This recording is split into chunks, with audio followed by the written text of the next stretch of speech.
Welcome, guys, to the HowtonEvolution Gaming Podcast for the first ever episode. And we're going to talk about a lot of things today. We're going to talk about PlayStation 5 review, our thoughts and reactions about it. I got my good buddy Kakarot. What's up, Kakarot? Hey, how you doing, man? Oh, chilling. 2020 almost over. You know how it is. Yeah, I'm ready for next year. But, although it's been a crazy year, 2020 has given us a lot of great games, great new consoles, with PlayStation 5, Xbox Series X, Series S, and obviously a couple games. So what we're going to do is we're going to do the PlayStation 5 that was a month ago. We're going to do Game Award 2020 predictions, and our personal favorite 2020 game of the year, and of course a bunch of other stuff. So, Kakarot, PlayStation 5 Yes.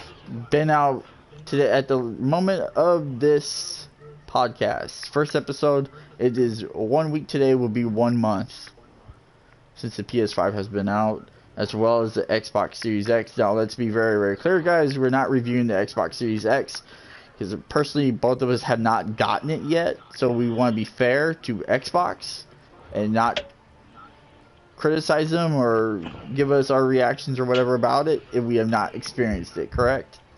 Nope, I cannot comment and speculate on something I have no experience on. Correct. We're just talking straight PlayStation 5 for the time being, and go from there. So I want to hear from your side, Kakarot, first. Your thoughts, your reactions to the PlayStation 5 1 month later. Go for it. I really like the fan. It's a lot quieter than the 4. I think they've improved a lot on that. The cooling system, she never really gets that hot, and I can play it for a good 4 or 5 hours straight, and she's barely lukewarm, if that. As far as other games, when you put the 4 games in, every game I've tried so far works. And we'll talk about some of the games we've been playing on the 5. Obviously, we'll get a little review of 2 of them. I know the one you've been playing, and of course the one I've been playing separately. Of course. Anything of the 5 that you like, so other than everything else? The UI is incredible. Games load up pretty fast. Yeah, like I tried MK11 on it, and load time to me is pretty much non-existent. What's up, July? And so yeah, I mean, we got all that going for us. The 5 is great, and then the games obviously is a huge thing. So my personal thoughts of the PS5 controller feels great. I loved when I'm playing Spider-Man Miles Morales, you're web slinging, you're fighting bad guys, you can feel the rumble in the controller on your fingertips, which is really, really good. What else is there? Console is huge. We all know that. I think it weighs 10 pounds from the last time I paid attention to it. So it's not a small beast by no means of the imagination. It is pretty big. I mean, it's fun. I've enjoyed it so far. I've not spent a lot of time on it because I'm only playing like 1 game on the 5 right now, and to me it hasn't brought out the best yet. But that's every launch console. They all do the same thing. It's either they're gonna have 1 game that defines the console. Like, I have not played Demon's Souls yet. I would love to. Probably not get a hold of it yet, and probably just wait till later 2021 or so to play more PS5 games. Yeah, I'm on the same boat. Most of the games I've played are 4-based, and a handful have got the free upgrade. But if you want to talk essentially a true PS5 game, I have not yet purchased one. However, the boost mode that automatically kicks in for the 4 games is actually pretty substantially incredible to me. The lighting on it's a lot better. The load time, the frame, 60. Every game I played on it is bumped up to 60 frames a second. My one thing with it, for anybody who's still looking to get a 5, make sure that you have at least, in my opinion, at least 500 megs, because this thing consistently runs at 280 to 300 meg consistent. Mm-hmm. And it's also got a Wi-Fi 6 card, which also means it's a gig speed capable console. Yeah, I mean, so like I said, it's still early phase. Yeah. Eh, July's next time. July, one day you'll get your PS5, brother. I promise you, man. You will get it, and you'll be smashing everybody on MK11 or whatever game you're gonna play with the Fujin. um, but yeah, I mean, it's the 5 is pretty good so far. Like I said, review. I mean, I have a score. What score would you give the 5? Personally, I would give it a 10 out of 10 if they had the expansion already out. But since the lack of the expansion, I'm going to give it a 7.5 to an 8. yeah, I pretty much give it an 8. July says you went to GameStop yesterday. Yeah, man. I mean, speaking about that. All right, so here's where the downside of the PlayStation 5, as well as the Xbox, comes in. Whatchamacallit. All these stores are very inconsistent when they tell people they have restock. They have been very inconsistent. I mean, they could tell you out of nowhere, oh, they said it won't be available until next year. Yeah, that's pretty much the consensus around everywhere, but the problem is that everybody tells, like, all of a sudden Walmart will say they have it today. GameStop says they have it today. Best Buy says they have it today. And before you have a chance to get it, and I think obviously because of the situation going on in the world, which we're not going to talk about that, scalpers as well have taken a lot of them away. Your eBays and other websites have tried their are trying their best to strike those down. Obviously, delivery services have been doing behind the back things, and it's just bad all around. Or you have Amazon delivery drivers who are literally stealing those 5s and not delivering them. Putting appliances, putting cat food, this and that. Yep. I mean, it's crazy. I've never seen a console generation off to a crazier start where people are just going crazy over it. I mean, PS4 wasn't. I mean, I know PS4 and Xbox One were like that. I mean, especially the PS4 because it was selling so rapid, but it was not where it was like people were doing crazy stuff to get it. But dang, July, not till next year? Jeez. I mean, I've heard of some scalpers having more in stock than a dang retail store does. Yeah, because scalpers, they could set up 3 or 4 computers on the programs and just take it before you even have a chance.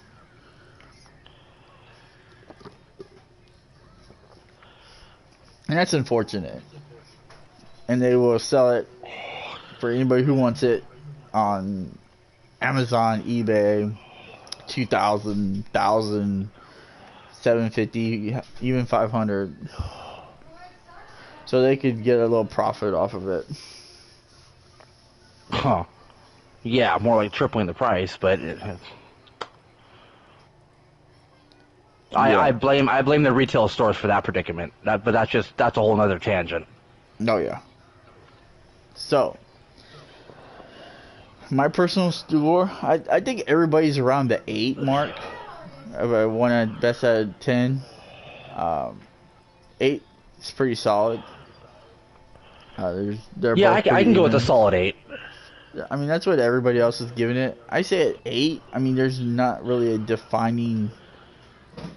People are ripping people off. Yeah, people are just being crazy over it. I mean, it's the world we're in, and like I said, an 8 for the PS5 is not terrible. It's not. I don't think it's even. To me, an 8 is mediocre-ish, really, because it's really a higher score than what a console with like a few games can do. I know that it's backwards compatible mostly with PS4 and obviously the PlayStation Plus collection and stuff like that. But like I said, when the expansion available comes out, I'll give it a 10. But until then, do you want to add anything on the expansion, personally? Yeah. To anybody who wants to expand on the drive and the storage of it, don't do it yet. Because people are using external drives that aren't designed for it, and it's breaking the console. They're getting upset. I've read a couple articles where somebody put an external hard drive into the side in the USB port, and it confused the hell out of the UI in the system, and it bricked it. And once they unhooked it, it ran fine again. So my advice is just wait for Sony to announce when the compatible external drives are going to come out. Yeah, that would be everyone's best bet. Yeah, that's a Oh, and huge keep your downfall. Go ahead, keep your dude. 4 on hand. I'm sorry, I didn't finish. My apologies. Keep your 4 on hand. Yeah. Until the storage comes out We probably won't know nothing about storage until, I will next year. say, March at the latest. Because Hey, that's you're when being generous. I'm being generous because I think March would be the perfect time. Because obviously, let's look at it. You got Call of Duty Cold War out right now. You got all the other games, Spider-Man, Demon Souls. While they're not big, they just add more to your hard drive. I know people could delete and do this, and Okay. do that. But you also got Cyberpunk coming out next week. And And these aren't small games either. Cyberpunk and Call of Duty alone are going to be huge. So, I mean, yeah, you want to start getting your fan base ready for an expansion hard drive at some point. Yeah, but I'll touch on that point where you're predicting about March. I'm thinking also that falls in line with tax returns too. So people have that extra cash flow to buy it, I should say. Right. And that's the thing is that um you see, that's perfect because everybody's like, okay, that's where they could throw it. It's like, okay, March, April, taxes. They could be like, all right, here you go. PlayStation 5. You can get your PS5s. You can get your Xboxes. You could get your externals. Probably $200, $150 to $200 for a decent one. And just throw that all together. And be like, here Yeah, do you a go. bundle. And do a bundle. Or, obviously, they'll probably throw in a game or so with it to keep people intrigued or whatever. But I mean, but personally, for the space I originally have with it, obviously now it's 660 gigs. For the little bit of games I like to play constantly that I have on the 5, I still have 400 gigs of space left over, so I'm fine with it the way it is right now. yeah, But then again, I'm also using my 4 for my other games, so yeah. That's why, like even though when I'm playing Ghost of Tsushima, Last of Us, or Final Fantasy 7, or any of the games on my 4, I'm not really like worried about playing them on the 5 at all because I can still play them on the 4, and they're perfectly fine on the 4. Christmas is coming up. Yep, Christmas is coming. July. So I mean, yeah, we'll see where everything goes with expansion. I say March at the earliest. When exactly, bro? I don't know. June. I would say June at the latest. The thing about June is that you already have 6+ months with the console with a limited hard drive. And we don't even know what games are coming out in 2021 as far as true release dates yet. I mean, you still got Ratchet and Clank, that Rip Drift game that's coming. You got Horizon Forbidden West. Ragnarok. Ragnarok. We'll talk about that later on. Just games in general that we don't know a release date for at all. Yeah, they're all to be announced. And they're all to be announced. Resident Evil Village. What else is there? Final Fantasy 16. So just in some of those games, eventually your hard drive, unless you just say, I just play one game at one time and I delete, then there's no problem there. But if you're somebody like me who puts a lot of games on the hard drive, I'm waiting for that's gonna be a problem. I'm waiting for an external or something to be compatible, where I could just hook it up, format it, download games on there. Even though I do have the physical edition with the disc drive. But yeah, I mean, we'll see what happens. But I mean, some of these updates, even... Well, I'm sorry, go ahead. I see, like I said, March, I think, is when they're going to start saying, okay, here you go, guys. We're going to give it to you. Outside of that, Final Fantasy VII Remake is intriguing. Absolutely. It's very intriguing. It's really a fun game. So, speaking of games, Kakarot, you've been playing Assassin's Creed Valhalla. How is it? Your scale of 1 to 10. I know you put in like 600 hours of the game probably. Because you're more of a diehard Assassin's Creed fan than I am. So I want to know what your personal take is on it. First of all, the scale, I'd give it a 9 out of 10. I give it a 9 because there are some glitches. But I'm not going to give it an 8 because I also understand the fact it's a launch. It's a launch game. It just came out. There's going to be bugs. But to run at native 4K at 60 frames and to barely have any glitches that it did before this last patch, and the lighting on it, I mean, the story of it just blows my mind. It's just what they've done with it. And they already have DLC came out for it. There's already a season pass that's already out for it. It's just, you lose, with me personally, I lose all things around me. I just get engrossed in it. That's the kind of games I like. I like story-driven games. So how's the story? The story is, no, and if I'll try not to give any spoilers, but yeah, no spoilers. Well, as people know, it's about a Viking. And let's just say it was really well done. Extremely well done. There's no gaps. There's no open-ended questions left, in my opinion. It was just really extremely well done. And I loved Odyssey, but this one just blows Odyssey out of the water. Yeah.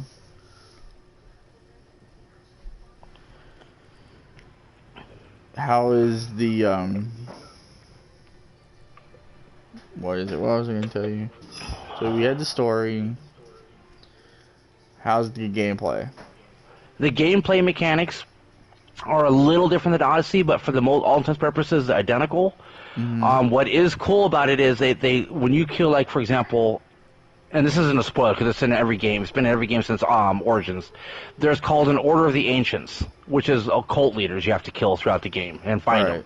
Every time you kill a cult leader, a blade goes in, and it's literally like a Mortal Kombat X-ray mechanic. It shows it going through organs and everything. So they really up their game with the gameplay mechanics on it, and it is just it's true ruthless kind of fighting style that only you'd expect from the Viking era back then. That's nice. What am I trying to think of? Trying to think of review. What's a good deal? Let's see. Obviously, you're playing it on the 5, correctly? Correct, yes. Correctly. Yeah. So, would you... I mean, well, I mean, I know it's still launch. I'm trying to think what I'm going to try to say. PlayStation 5, as far as Assassin's Creed, and in fact, it's been the fastest Assassin's Creed game selling-wise in a long time. Obviously, because it's a launch title, and it's really the only game that either console really has right now at launch. And people are just loving it. Yeah, it's the only AAA cross-platform game I know of right now. And I do know that it beat out Cold War sales in UK. It blew it out of the water out in UK. Yeah. Yeah, I heard that. I mean, that's great for Assassin's Creed, because Assassin's Creed's been needing a game to bring people back in. You know what I mean? and every predecessor before that, up until it started with Origins, each installment's been either hit or miss. It's either been good or it's been a flop. Yeah, and that's why. Yeah, go ahead, dude. I was just going to say to end that on that statement, that ever since Origins came into the picture, before that it was a hit or miss, and once Origins started, they started heading in the right direction with mechanics and with the story, the proper storyline. Like, for example, Syndicate was way too short. Then Odyssey gets up to, God, at least 4 times the length. Origins, and then Odyssey gets longer, and then you have a Valhalla, which you get so engrossed in the game of Valhalla, it's longer than Odyssey, but it doesn't feel like it because you're having so much fun and so engrossed in it. Yeah. Well, see, that's the thing that drove me. That I like my two favorite Assassin's Creed games are 2 and 4. Oh, And Unity, right? no, No, Black Flag. Black Black Flag. Flag. I just love that world. I really never finished the game. I just love the world. Just going across the seas, doing crazy stuff, spearfishing sharks, whales. I never ran into a whale because I never got that far. But it was a fun game. Black Flag was. It challenged you to really like, and that was a PS4. I believe that was a PS4. Well, I think it was a little bit after it came out on launch day, or so. I could be wrong. I'm not gonna look it up right now because I don't want to seem dumb. But I think it came out a little bit later than the launch day of the PS4, and that was one of my first PS4 games, and it was a fun game. I played a lot. I played a lot of Assassin's Creed 1. Liked it because what it was, old school Jerusalem stuff like that. And then you got 2, which I love 2 better. 3 I didn't care for. I played 4. I was like, let me give 4 a try because I want to go out in the seas, and it was fun. So, Syndicate, Origins, although I just missed out on Origins because I just never jumped up on it. Syndicate, I heard a lot of bad things. Unity, I heard a lot of bad things, and it was just nothing that got me intrigued to play another Assassin's Creed game. You might like Odyssey though. And that's the thing though, is that there's games that you like. That's why it's important, guys, as gamers as a whole, and not just us as gamers, but as developers, to tell these guys, man, these developing teams, they work on games for 3-4 years or more, and unfortunately, Assassin's Creed has, just like Call of Duty over the years, has kind of gone downhill of how things were handled. And Assassin's Creed lost a lot of people. They really did. And they needed a game to bring in some of their audience back. Everybody thought, Odyssey with the Egyptians and all that stuff. Yeah, that's great, but that's not what we want yet. That's what we wanted, but we wanted it sooner. What else is there? People have been dying for an Assassin's Creed feudal Japan since the start. We haven't gotten it yet. No. People have been wanting Vikings. We finally got Vikings. But I honestly think. But that's how long people have been waiting for these games. We got the pirates, we got the stuff, we got all this other stuff. That's great. But we never got everything we wanted. Yes, we finally got Vikings, but that's a big question for Assassin's Creed with the new game, if it's coming next year or 2 years from now or whatever the case may be, is if it's going to go to Japan next. Well, okay. I mean, like you said, we've already done the Revolution, which is AKA Unity. We did the British one, which is AKA Syndicate. Then we did Origins, which is the Egyptian. Odyssey was Greek. Now we did Vikings. And they've already hinted at the Vikings and the Japan, so obviously the next one I think should be Japan.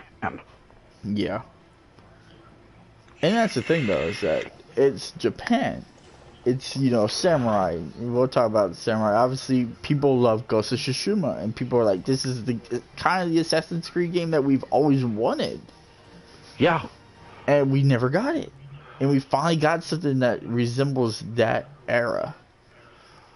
And people love that game. And we'll talk about Ghost of Tsushima later on, but that's what Assassin's Creed, it feels like they missed. It's like everybody with like Call of Duty is like, we got so used to Modern Warfare, Black Ops, and we wanted more, and then they changed it to Black Ops 3 with the thrust jumps and stuff like that.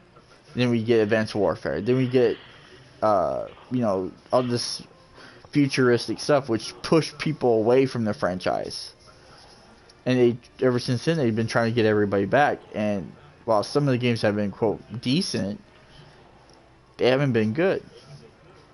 I mean, that's why, like, right now, Warzone's the biggest Call of Duty game by itself on the market right now, outside of Fortnite and Fall Guys and Among Us right now. Why? Because Warzone is a different animal by itself. Both figuratively and physically, because all the space it takes up too. Right. And you look at Cold War that just came out. Cold War isn't really that great online anyway. A lot of people don't like it. That's why a lot of people have gone back to Warzone. Because people are like, the maps are small, people don't like it, or the maps are too big, people don't like it, this and that. And I personally didn't care for Cold War beta at all. But that's that.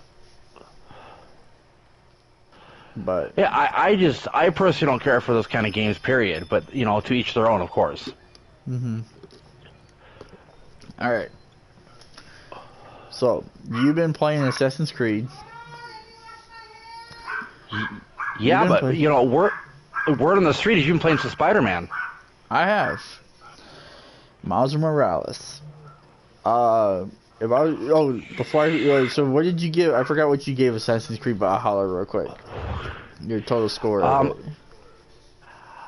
I gave it a 9 out of 10. I just wish the story was a little bit longer, but then again, it was long. I just got too engrossed and lost track of time. Cool. A 9 for Assassin's Creed by your boy Kakarot. Yeah.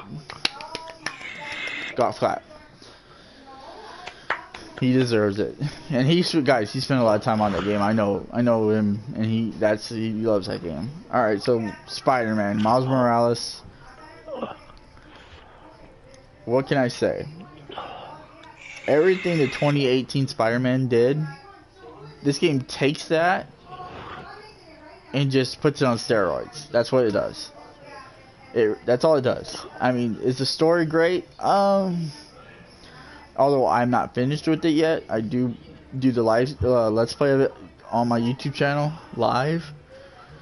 I'm almost done with it, probably 3/4 of the way through, just by how the story feels like, because I'm in no rush to really beat it. But how do I feel about it? I kind of feel the same way I felt about 2018. Web slinging's awesome. Being Spider-Man's awesome. The best Spider-Man game outside of Spider-Man 2 on PS2. It's all great, but like, just like a cheap spoiler, like kind of a spoiler. I've had 2 boss fights with Rhino already, and both of them kind of felt the same. And so that's kind of the turn off, that's what turned me off about the 2018 game. Like, the only boss fight in the 2018 Spider-Man was against Mr. Negative that were really great. The rest of them were terrible. And I don't know what the rest of the game's going to be like, but the story's there. It's not hit and miss. It's there. I get the vibes. I get, Miles is trying to find out how he's trying to learn to be responsible, be Spider-Man, and while Peter Parker is gone somewhere with Mary Jane, and friendships and close people he knows, this and that. And it's a fun game. I mean, combat I love. It's like I said, it's no different than 2018. All you have is like a Venom power that you get when you're playing Spider-Man Miles Morales. And it's just a hard punch, and it's electric charge punch and dash and stuff like that, and it's all great. I got nothing against that, but like I said, it feels like, while it's a standalone game, it feels like it was $50. It feels like $50. It feels like a $50 price point. Yeah, it feels like the $50 price point. Okay, I was going to ask you that question. Is that 6 or 10 hours of gameplay worth $50? Now, if you want to put like a price on hours, then no. That's where I understand why. Like, I know me and you talked about it. That's kind of where your turnoff is. But at the same time, like, a lot of people are like, I'm not a completionist. I think, to me, when I'm talking about games, like, okay, let's say I jumped in, bro, with Assassin's Creed. is the game going to keep me wanting to play? That's what I'm talking about. Is it more not just wanting to play, but am I going to have fun playing? That's at the end of the day the big thing. The gameplay mechanics and the fighting mechanics against enemies, I think you would. But I Right. mean, I guess I understand too that I have to be somewhat open-minded to the price point and the minimal hours of gameplay, because you have to keep in mind that Morales to me is a filler before the next Spider-Man game comes out, the true sequel. Right. So I do understand that too, and I respect that aspect as well. Yeah, being a $50 game, I get it. Should have been 40. Yes and no. I get why the 50's there, but is it worth it? If you're having tons of fun, then $50 is worth it. If you get bored with it and you're just like, oh, it's just a reskin Spider-Man game of the 2018 game. All it is Miles Morales and different characters, different bosses, different enemies, but it plays the same. Yeah, I get why everybody's not too thrilled with it. I know a lot of people give it a high score. I give it an 8. I felt the same way I did for Spider-Man 2018. I gave it an 8. I love 2018, but there's also a lot of things of the story alone that just... Here's what I'll say about the story for this game. It feels like it's more together. You know what I mean? Like everything. It's matured. It feels like it's there. You know, where it's together. When you played 2018 Spider-Man, the only issue I had was that the story did a lot of crazy different turnarounds. Like one moment you're focused, oh, here's Mary Jane, oh, here's this, oh, here's that, here's this, here's that. And before you could get to the main objective, what you're trying to do, you've done like 20 or different things that... What did that have to do with the story? Yeah, I know they try to like put it on all together, but don't spread it out so much. And that's why it benefits that Miles Morales to be a shorter game, is that the story is more direct. Yeah, there's a few things that you do that's kind of like a little puzzles or whatever that's kind of cool. But it's not like it's demanding you to like... It's not like you're going from one story arc to another story arc, or to a different mission, to different mission, to different mission, to different mission, to different mission, different mission, different mission. It's just straight. You complete this mission, alright. It still continues with the story. There might be a few things that distract it, but it's still there. And of course, obviously, all the side quests and stuff like that, and all the collectibles. That's a totally separate thing. I just care about story. I don't care about collectibles. I'm not 100% completionist. That's where I'm guilty. That's where you're guilty. 600 hours Assassin's Creed. but yeah, fun game. 8 out of 10. I know people giving it 9s. I get where they come from with 9s. It's a great game, but it feels the same. It feels the same. Like I said, it feels the same on steroids. Yeah, but let me ask you this. From the 2018 Spider-Man to this, I call it a filler, which is fine, a filler. That's fine. Because I'm sure they're working on the true sequel, right. And it's not a knock. But from 2018 to Spider-Man Morales, is the gameplay mechanics improved more?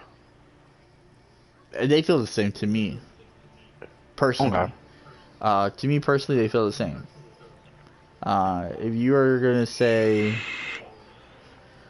like I said, in 2018 you had more tools to use. This game you're limited. You have less amount of tools you could use. The reason why is that Venom power gives you more power. All you're doing is holding. Once your Venom bar builds up, you're hitting L1 and you're pushing square to punch. How many bars of Venom you have? You could do it 2 or 3 times and boom, be done. And get everybody in one shot.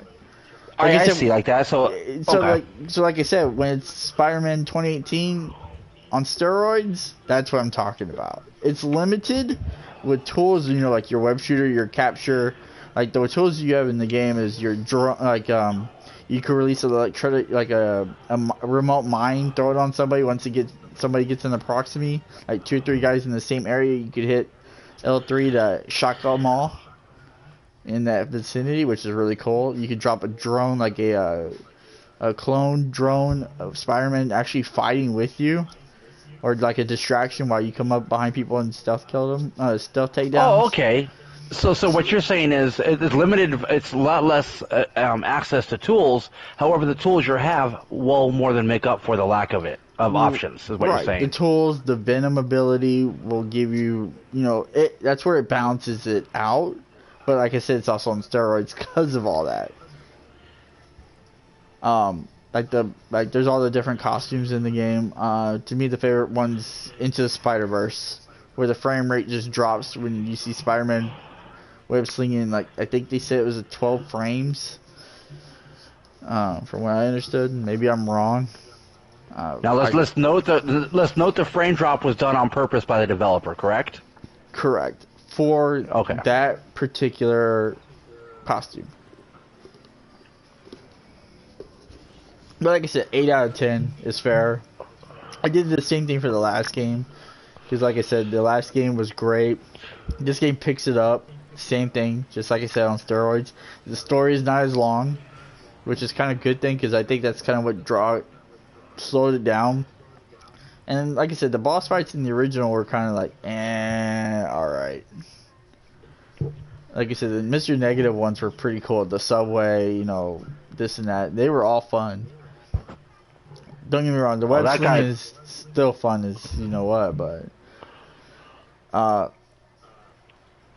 compared to Assassin's Creed, like obviously comparing the two games, if you want a quick fun game, Spider-Man's your guess. I guess if you want to go for a little bit on an adventure, it's definitely Assassin's Creed. Now that's the only two games I know that me and you have been both playing. As far as outside of like maybe Astro's Playroom or whatever, and I'm not worried about that one. But I mean I don't have Demon Souls. I don't have anything else. I mean, now we're gonna talk about this next game. Comes out next Thursday, before we get into our Game Awards predictions and what we think, predictions and rewards and our personal game of the year or whatever. Next Thursday, same day as the Game Awards, is Cyberpunk 2077. People are looking at it, Kakarot. Although it's gonna be late, it's been delayed 3 times, and it's been, I think, from what they said, 10 years in development. Obviously Game of the Year contenders, but it won't be in this Game of the Year. But people are talking about 2021. I honestly think, even though it's been delayed 3 times, the fact that they got Keanu Reeves' voice in there, who's obviously been pretty dominant in the theaters lately. Yeah. I think will more than make up for the delays. Right. I'm not worried about the delay. I'm not worried about where the game is at, because I think the game is going to be awesome to a degree. Now, do I want it? Here's where I'm at, bro. Is that we're coming at a crossroads. I mean, I know you'll play Assassin's Creed until you almost complete the game. But what happens whenever I'm done with Spider-Man? You know what I mean? Yeah, where are you going to go next? Where am I going to go next on the PlayStation 5? Do I want to pick up another PS4 game? No. I know you can play it backwards compatible on PS4, and that's cool. But is there a PS5 game? I know Cyberpunk's on PS4 as well, but do I want to play it on the 5? Do I want to play it on the 4? Do I want another game on the 5? Obviously, you don't want the 5 to feel left out so early on in its console cycle with just one game. I go, maybe I'll give Assassin's Creed a try, but we're talking about Cyberpunk here. And for you guys, I follow the Rad Brad on Twitter and all that, and he actually showed off a deal that CD Projekt Red has showed off, is that they don't want nobody to stream the game until the game's released. That's fine, but they said as soon as it's available, stream all you want, show everything you want to show. Well, I understand that, not wanting to stream until it's released, because we got RE3 remake and the day before it's released, and Capcom wouldn't let you stream it until the day of, so I understand that. And yeah, they already said they're going to crack down on anything that streams prior to it. Obviously, if you don't have their permission or whatever, then you can't. But that's a different story. That's a totally different ballgame. But I mean, um, 20 Cyberpunk, yeah. I mean, every time I see that game, I'm like, yes and no. I'm in the same boat. I'm like, do I really want to play it? I'm like, deep down, the answer is yes. But do I want to play it? The answer is no. And that's where I'm that on game is this. at. I'm in the same direction with the game. Deep down, do I want to play it? Yes. But on the surface, oh, I have to play this. No. Right. Don't get me wrong, that world looks amazing. Just from every little gameplay snip I have seen, that game looks amazing. But how's it gonna feel like playing it? I mean, keep in mind too, CJ Project Red also did Witcher, And I which love is a Witcher great 3. game. I love Witcher 3. Yeah, I never finished it because it's a long game. yeah, same here. But when I played that game, and I played it on Xbox, I loved that game. I loved the world. But it was just too big for me to like sit down and play it. What else was there? But yeah, and from what I've read is that there's a developer who works on the game has actually been playing the game in full. I think he said, from what I read, 175 hours in and still not finished with it. Now, Sounds like an Odyssey game. right, and so like, think about this. Witcher 3 was over 2.5 hours. What was it? 250 hours plus 300 hours worth of content, allegedly. Yeah, my Odyssey took me with DLC and everything took me 314 hours. So, like, look at that. Not just that. Like, what else? What other game was that is outstanding crazy? Persona is huge. The story by itself is like over 100 hours in those games, and so. I mean, but we'll see what happens with Cyberpunk. I mean, like I said, ever since they talked about this game and all that, I just don't know where I go. I want with it. I go, do I want it?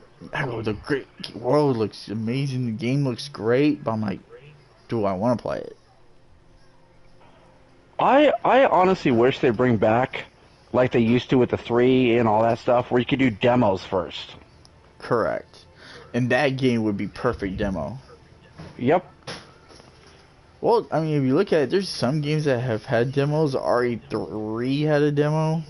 RE2 had a demo. MK11 had the beta. I mean, betas between Call of Duty, Mortal Kombat, Injustice. What else is there? A bunch of games. Even Final Fantasy VII Remake had a demo. Yeah, but I'm referring to the PS3 era where every single game had it. You could try it for free for a demo. And now it feels like it's just a select few that do it. Yeah. But then again, do you want developers to spend time on cheap little... I mean, you know what? They don't even have to do a demo. I mean, yeah, they could do a demo because all they have to do is just be like, here's 2 hours of content. Get real game. 2 hours of content. There you go. There's like a little, like what they usually do with all the gaming outlets. You know, all the news gaming outlets. They'll be like, here, come to our studio, play the game for 3-4 hours. Here's a build. Play it and tell us what you think. Yeah, or actually take out real, stuff from the legit game, the full game itself, and just mix it all around and give you like 30 minutes of gameplay that way. Yeah.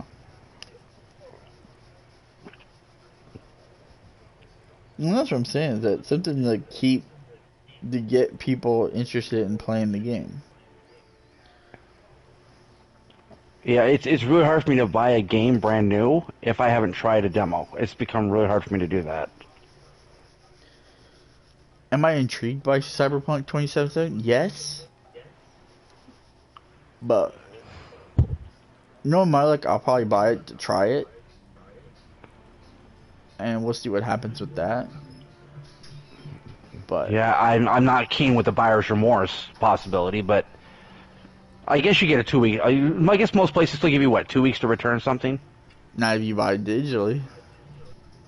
Yeah, I know. That's what yeah, well, I try and stay away from that, from digital stuff, as much as I can anyways. Yeah. But it's not just because of returning policies. It's mainly because of the space it takes.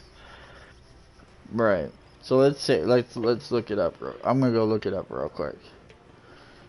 Because I know from what I understood today, people are actually pre-downloading. You could actually pre-download Cyberpunk today.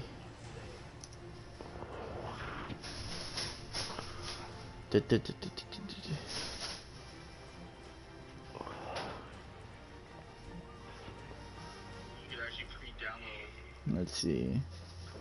So I assume you're looking up the file size? Right. And this is just for PS5. Okay, alright, well. For the PlayStation, no, this is PlayStation 4. So I assume you're looking up the file size? So this is on PlayStation 4, right? Is there a 4 version? And you upgrade to the 5, or you can just get a straight out 5 version of it? You could upgrade from the 4 to the 5. Oh, but they don't have a straight 5 version off the bat then? I think there's a straight 5, too. Okay. Because I'm just curious, when all these AAA games come out, what's the, games are coming out in the straight 5 only? Right. Let's see. From what I saw, the actual game itself, surprisingly for how bad, let's see.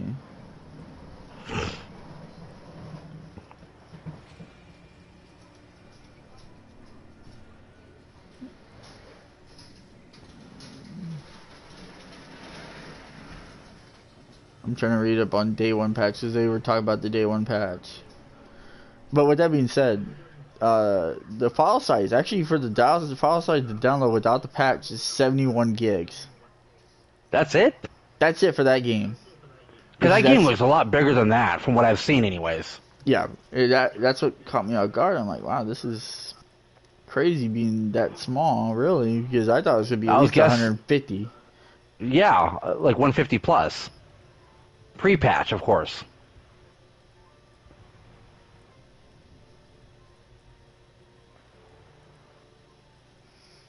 So apparently somebody on Xbox actually has a picture for the day one patch to be 43 gigs. Oh, jeez. So not only downloading a game that's over 70 gigs from the start,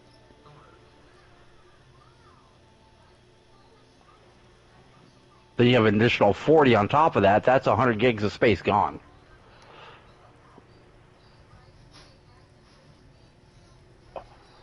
Now I'm wondering if that 43 patch gig is that is that performance for the game? yeah, I mean you're saying 43 gigs update, so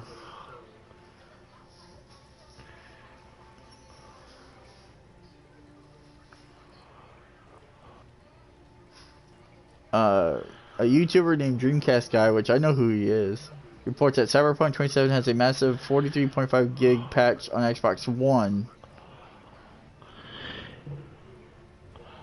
So, yeah. So if you're looking over 100 gigs easily for the game, which is no surprise. We kind of figured that. I'm actually shocked it's actually lower than like Red Dead. Red Dead was like 100 out of the gate. Call of Duty is like 100 out of the gate. Well, I honestly say give it time. They're going to have more patch updates, and you can have DLC for it. And I wouldn't be surprised if it eventually, when it's all said and done, to hit around 200 gigs.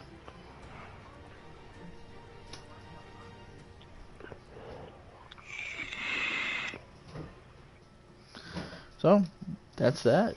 Okay, cool. From what they're saying, there's only a PS4 version you could convert to the PS5 version. You upgrade it. But we'll see. We'll wait and see it whenever the game does come out.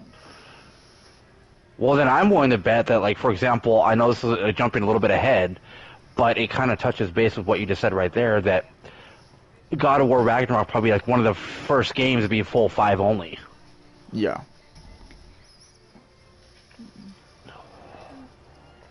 But with that being said, let's go to our next topic. Cyberpunk 27 comes out December 10th on PlayStation 4, 5, Xbox One, Xbox Series X, Series S.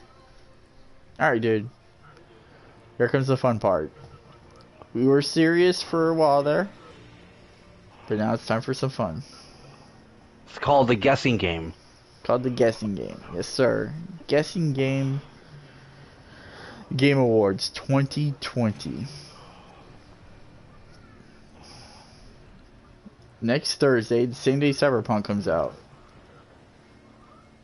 So, we're gonna do our predictions. Now, when we say predictions, guys, we're talking about anything really. We're not worried about who's gonna win what. I'm not worried about that. It'll be intriguing to see who wins, but we'll leave it at that. Alright. So, Kakarot. Game Awards 2020. Your first prediction, sir. Prediction, I predict Sucker Punch. Ghost of Tsushima. For what? Game of the Year? For game, at least a nominee, if not the win. Okay. Great story, great mechanics, visually stunning. And for Sucker Punch's first major story-driven game, it blows me away what they've done with it. Yeah. And then on top of that, the free DLC, if you own the game, for the Legendary. Mm-hmm. Yeah, I'm going with Cyberpunk. I'm sorry, Sucker Punch.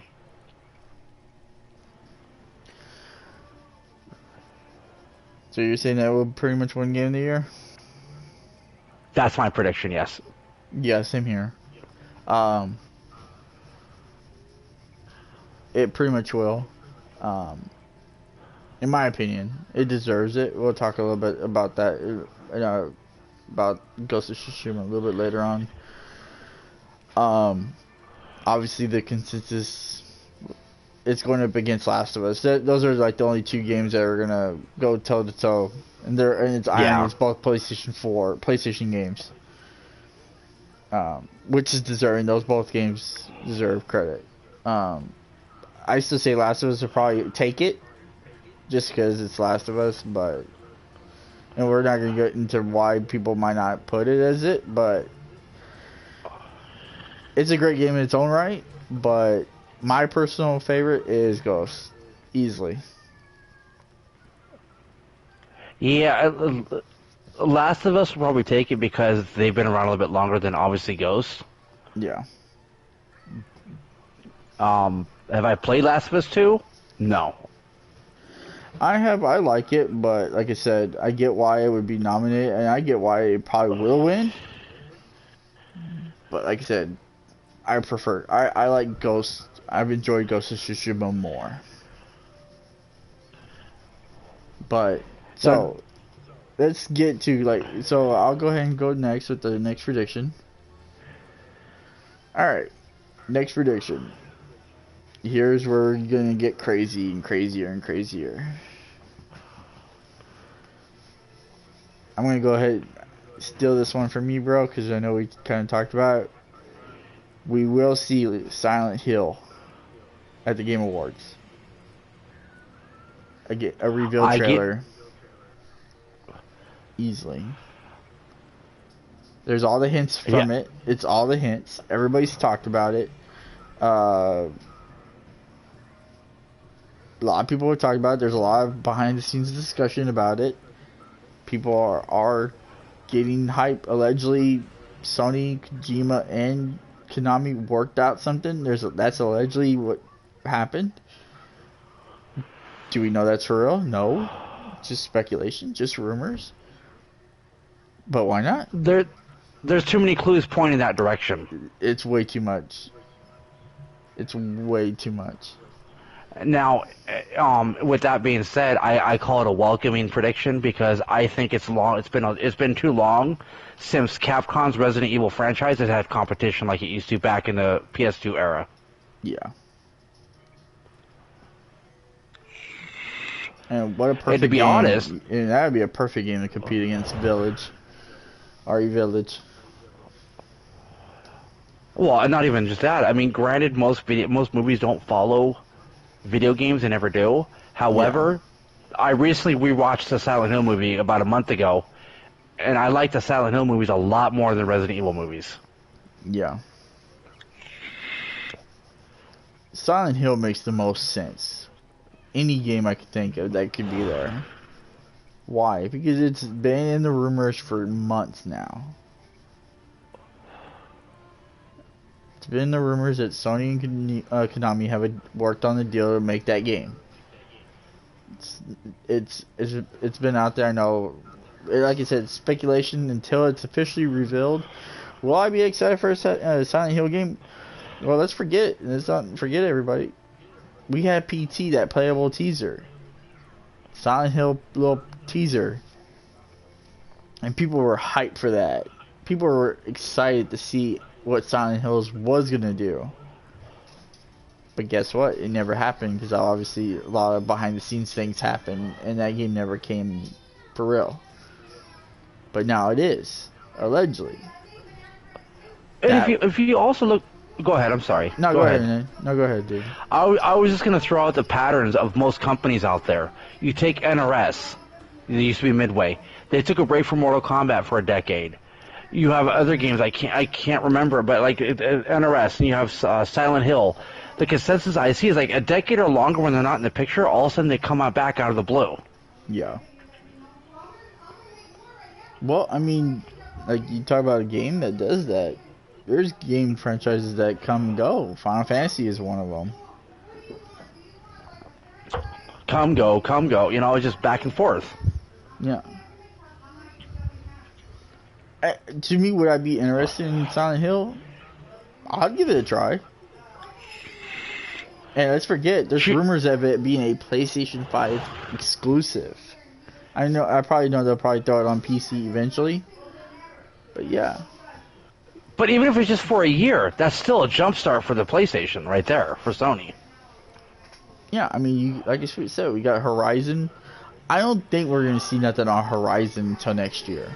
I don't think we're going to see nothing of PlayStation 5's first 2021 early year stuff until next year. I think they're going to wait. I think the Game Awards is a good event to get people hype again. And go from there. I would say I would like to see some God of War gameplay teaser. I doubt it. I think as soon as that will happen would be probably March or April of next year. Well, like a cinematic trailer, not gameplay. I think, well, like allegedly the PlayStation 5 thing or whatever they were doing, the reveal event, you know, when they finally showed the console off, that little showcase they did, that hour-long showcase, allegedly there was going to be gameplay of God of War, but they decided to pull back and do a teaser because people saw how Halo Infinite was. Allegedly, that's a lot of speculation, but that's a lot of rumors. Well, I mean, Cory Barlog over there at Santa Monica already had 3 storylines set up before he even presented the last God of War to Sony. So I wouldn't be surprised if they did have a gameplay trailer. Now, are they going to show it Thursday? I don't know. I'd say 50-50, but I'd say more likely next year. Next year. I know they say it's a 2021 game. I still think that's a 2022 game. As long as I get it, I don't care at this point. No, same here. Even if it did come out 2021, it would probably come out in the fall. That's fine. But I doubt it. Okay, so your turn, my dude. Oh, your next quote. There's so prediction. There's so many games that I've honestly lost track of the list, to be honest, that they're putting out there, and half the games I haven't even really heard of. Let's see. Let me see. Give me a second here. Go for it. Mm-hmm.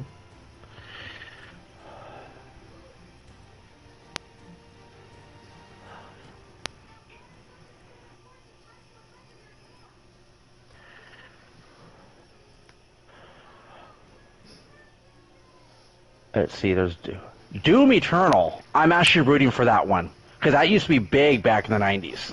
Well, even the last Doom game was really good. Animal Crossings. I. It's just to each their own. For me, it's just too kiddie-like. I guess I'm more biased with that aspect. So yeah, I'm more into the gore and story mode stuff. So I'm gonna just stick with Doom for my prediction. Is at least a contender.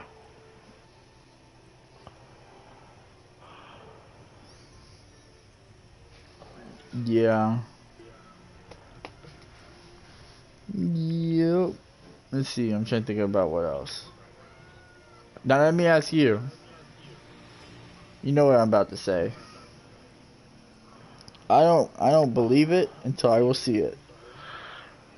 Oh, I know where this is going.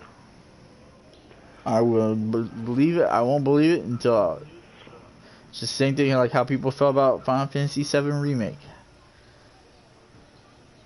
If I don't think it's gonna be at the Game Awards. I don't think it will be. If it is, I will lose my mind. You will cry. I will cry. I will record But myself remember, crying, but no. before you go any further, just remember before the last State of Play, before they announced the 5, you guessed it, you predicted that Final Fantasy 16 would be a PlayStation exclusive, at least for a little bit, and look what happened. So just keep that in mind. Yep. So, it's been in the rumors. It's gaining traction. Unfortunately, it is just one of those things where I just really don't believe it until I see it. So a grain of salt kind of scenario, right? Yes.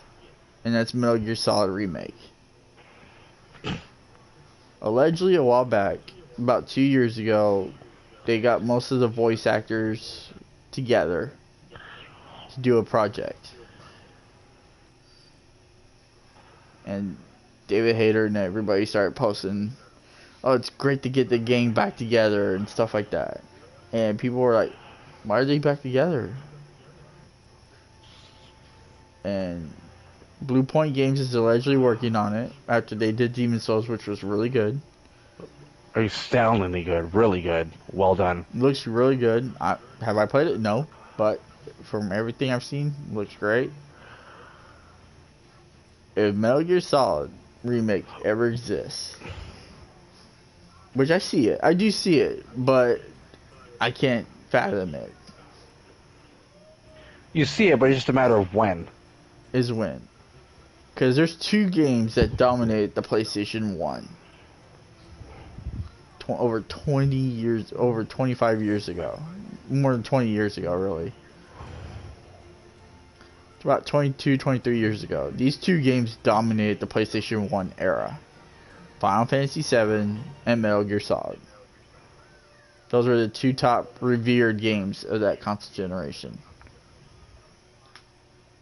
Final Fantasy VII got its remake. Obviously, they're working on a sequel for that.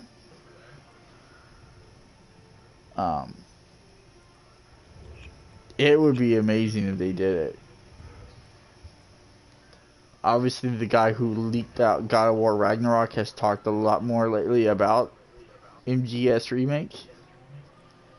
That's why you're confident. Okay, now the puzzle's coming together. Okay. Yeah, the guy who literally predicted that, who actually said that, oh, God of War Ragnarok would be teased for 2021 before the PlayStation reveal event, said that, and now we got the MGS remake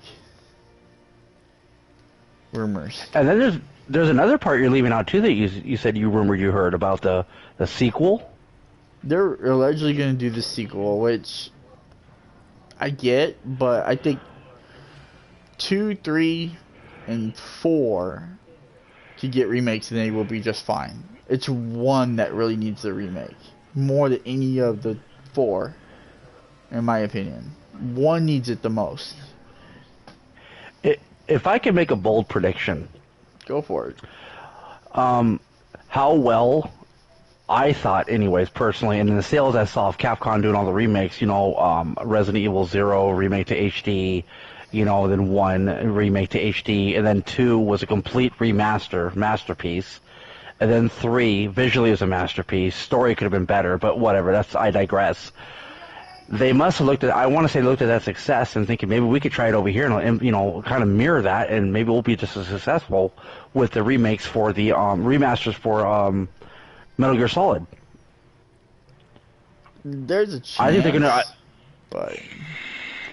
But see, that's the thing though. Is like Bluepoint has already made HD remakes of Metal Gear Solid 2 and 3 for the 360. So they already worked on Metal Gear before as a HD remaster. So it should be even easier just to kind of uncompress some of the video files. Pretty much. You would think, anyway. The only one that's gonna be difficult, which really is gonna be hard to do, is probably 4, because it's on the PS3 processor. But Bluepoint has done Demon Souls. You also had the God of War 3 be released on PS3 from PS3 to PS4. You also had the Uncharted games come back over. Yeah, so I have faith. So I do have faith on that front that Metal Gear Solid 4 will come to PS5. Now, we're going to say which Metal Gear game. Metal Gear Solid 1 is my favorite game of all time. Do I believe personally, 3 gets the most love for a good reason. 3 is probably the best one overall, but 1's my personal favorite. I think they should go numerical order as far as if they're really gonna do this, do it numerical order, in my opinion. Yeah. So start from 1 and work your way up. Well, Capcom had their big leak or whatever that showed they're doing Resident Evil 4 remake, which it's already been announced, kind of a degree, but it's supposedly coming out in 2022. It doesn't mind how much you can do to it, to be honest, because it was like one of the newer, well-done games for the GameCube. Even on GameCube, it looked great. Right. But I mean, all you can really do to is try and make it native 4K, uncompress the audio, and add HDR, and hopefully some ray tracing to it. Yeah, that's it, really. I mean, that's why I don't understand why they're doing 4. Because 4 always, for the love of God, 4 always looked good to begin with. If you want to redo a Resident Evil game, please redo 6 and get rid of the glitches in it. Yeah. Talk about see, that's what I don't understand. I get why they did a quote HD remaster of Resident Evil 1, but to me, a Resident Evil 1 remake would be intriguing. Well, yeah, like RE2. If you compare RE2 to RE2 original to RE2 remake, RE2 remake, all the accessories you'd find throughout the game and the puzzles are completely different than RE. So it's technically like a whole new game in a way. Right. Because I played the OG, RE2 and it was a pain in the butt. Yep. But I loved the remake. And that's kind of like the same thing with Final Fantasy VII, is that people didn't like a lot of people loved turn-based, but then when they went to more of an action, like Final Fantasy 15 for 7 Remake, people actually loved 7 Remake. Because it wasn't turn-based. Because a lot of people get turned off by turn-based combat.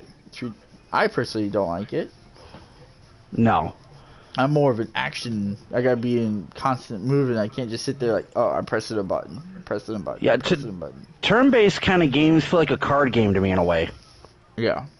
The only turn-based game I'll tolerate is Pokemon. That's about it. That's different. But every other turn-based, I'm not a big fan of. Yeah, and if I want to play a card game, I'll go get offline and go play poker or something with real cards. But Right. But finish up on Metal Gear. Is it real? Is it gonna be at the Game Awards? No. I'm gonna call it December 5th as this stream is going. There is no way this game's gonna get announced at the Game Awards. Now let me be very clear though. I'm saying this because I don't think they're gonna do. They're not gonna. Konami is gonna be not hating on Konami, but I don't think Sony wants to take away from Silent Hill. no, that'd be a dumb move. That's why I don't think it's gonna happen. Because there are moments in Game Awards, like last year, Game Awards was the Xbox Series X being revealed, which shocked everybody because nobody thought Microsoft would get out that quick, of it. But Metal Gear would take Silent Hill's vibe all away in one shot. Yep. It would destroy Silent Hill. No, don't matter how big of we want Silent Hill. Metal Gear Solid Remake would hurt Silent Hill very bad. Well, it's two totally different games. Honestly, if you look at through all the YouTubes and you look at through all the stuff, people talk more about Metal Gear than they do Silent Hill. And not to mention that Metal Gear Solid's been out longer than Silent Hill. Yeah. So they have more of a built fan base and more clout to throw around than Silent Hill. And that's not taking nothing away from Silent Hill because that gave RE, when it came out, that gave the RE franchise a run for the money. In my opinion, it really made RE up their game. Yeah. Well, if you look at Metal Gear, Splinter Cell wouldn't be around. No. And it's the pioneer. Yeah, Metal Gear began the whole stealth genre, and there's really no stealth game on the market. Allegedly, I know that Ubisoft, I believe, has been trying to work on Splinter Cell, and they just can't get Splinter Cell back out for whatever reason, unless nobody really wants it. Which is bad, because those games are really fun. But it wasn't like Metal Gear. Lately, Ubisoft has been really focused on trying to get the Assassin's Creed back to where it should be. Right. They've been just really focused on that particular game. That and Watch Dogs.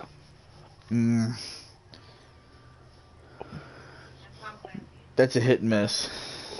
Yeah, I know. I'm just telling you what I believe they're focusing on.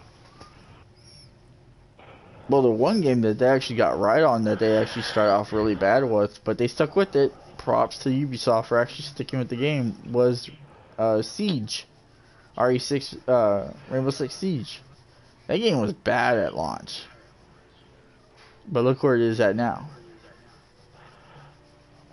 It's a competitor. It rivals Counter-Strike. It rivals a lot of competitive games. It's not on the same level as Warzone or Fall Guys, Among Us, or Fortnite. Definitely not. Not on the same level. No. No, but like Call of Duty and stuff, that's all that company does, is those kind of games. Where Ubisoft jumps around. Right. Any other thoughts and predictions at the Game Awards? From the list I saw, nothing else really jumps out at me. Any personal desire? Personal desire would be the Underdog Doom.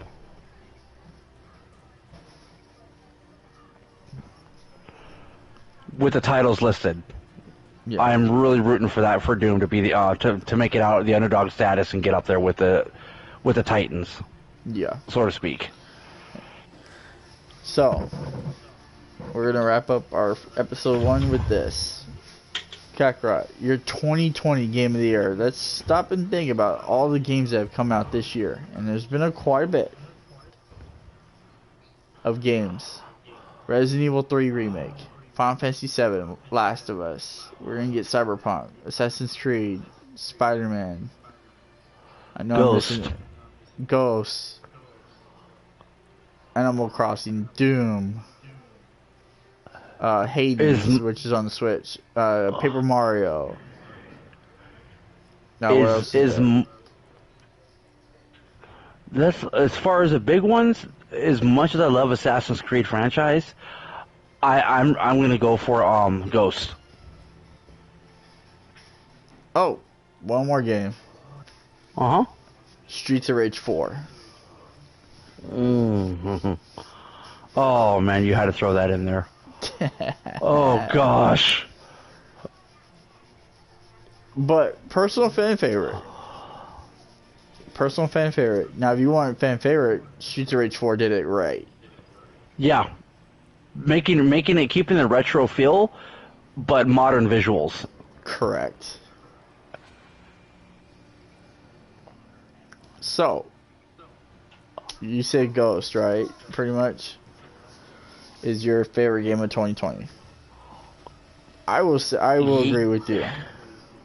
I mean, there's no other game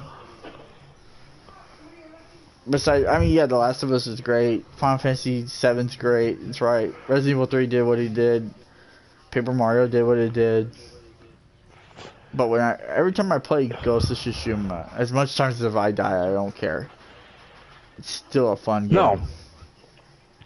and I'm picking Ghost because it was never a heavy hitter until just now. This was a big leap of faith in their abilities for them to believe in themselves to make a game the way they did. Right. That's why I'm going with them, because they made a gutsy move, going out of their comfort zone, Sucker Punch did, going to a story-driven game like this, and it took off. Oh, and I forgot another game. The game that's on my screen right now. Days Gone. For a zombie, to go the zombie story-driven game route, that would win hands down. Oh, you know what? It's a tie. Between Ghost and Days Gone.